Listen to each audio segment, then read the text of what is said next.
행복한 하루 보내시고 계신가요? 안녕하세요, 라온입니다. 우리 몸은 유기적으로 연결되어 일단 통증이 나타나면 관련된 다른 질병들을 의심해 봐야 합니다. 갑자기 발이 퉁퉁 붓고 아프다면 걷기도 힘들어지는데 자신의 건강 상태에 따라서 붓고 아픈 발의 원인을 찾아봐야 합니다. 특히 중노년 이후 발이 붓고 아프면 몸이 보내는 위험 신호일 수 있습니다. 붓고 아픈 발이 알려주는 건강 이상 신호 6가지를 알아보겠습니다. 그럼 영상 시작하겠습니다. 구독과 좋아요는 영상 제작에 큰 힘이 됩니다. 첫 번째, 퉁퉁 발의 부종. 가끔 얼굴, 손, 발 등이 퉁퉁 부을 수 있습니다.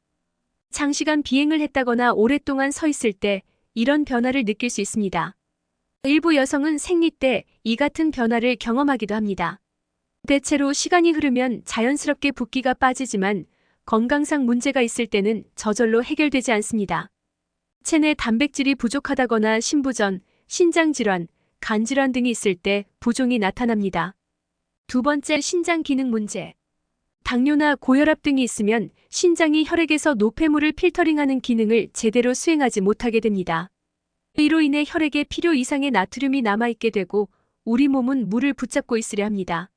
중력의 힘 때문에 물이 아래로 내려가면 주로 발과 발목이 붓게 됩니다. 세 번째, 신부전. 심장 기능이 떨어져도 혈액이 제대로 흐르지 못합니다. 이로 인해 발과 다리에 혈액이 머물러 있게 됩니다. 신부전이 있는 사람은 납작 엎드릴 때 불편함을 느끼고 심장이 빨리 뛰거나 불규칙하게 뛰는 등의 증상이 나타납니다. 호흡을 하는데 어려움을 느끼기도 합니다. 이러한 증상들이 나타난다면 신부전을 의심하고 의학적인 도움을 받아야 합니다. 네 번째, 발목 인대 부상.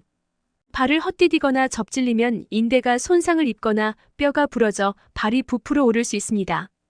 다친 부위의 치유를 돕기 위해 해당 부위에 혈액이 모이면서 붓는 것입니다. 인대와 뼈를 다치면 발목의 구조가 불안정해져 체중을 실을 때마다 강한 통증이 느껴집니다. 이를 방치하면 불안정성이 더욱 커지므로 이런 증상이 나타날 땐 반드시 병원 치료를 받아야 합니다. 다섯 번째, 만성 정맥부전.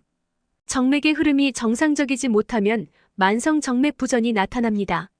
나이가 많거나 오래 앉아있거나 서 있으면 정맥이 정상적으로 흐르도록 하는 펌프질이 약해집니다. 정맥이 역류하지 않도록 하는 판막이 망가져 혈액이 역류하기도 합니다.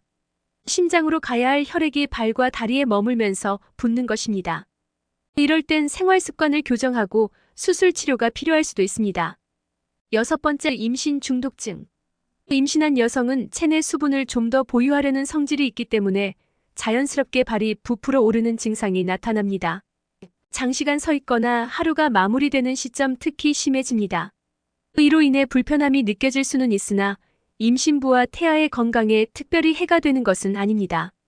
두통, 욕지기, 호흡곤란, 복통 등의 증상과 함께 발이 붓는다면 이는 임신 중독증이 원인일 수 있습니다. 최근에는 임신 중독증이란 용어보다는 임신과 합병된 고혈압성 질환이란 표현을 많이 사용합니다. 임신 20주가 된 시점 시작되며 제때 치료받지 않으면 간과 신장 건강을 해칠 수 있어서 주의해야 합니다. 붓고 아픈 발이 알려주는 건강 이상 신호 6가지를 알아보았습니다. 여러분의 생각과 의견은 댓글 남겨주세요. 그럼 영상 마치겠습니다. 행복한 하루 보내세요.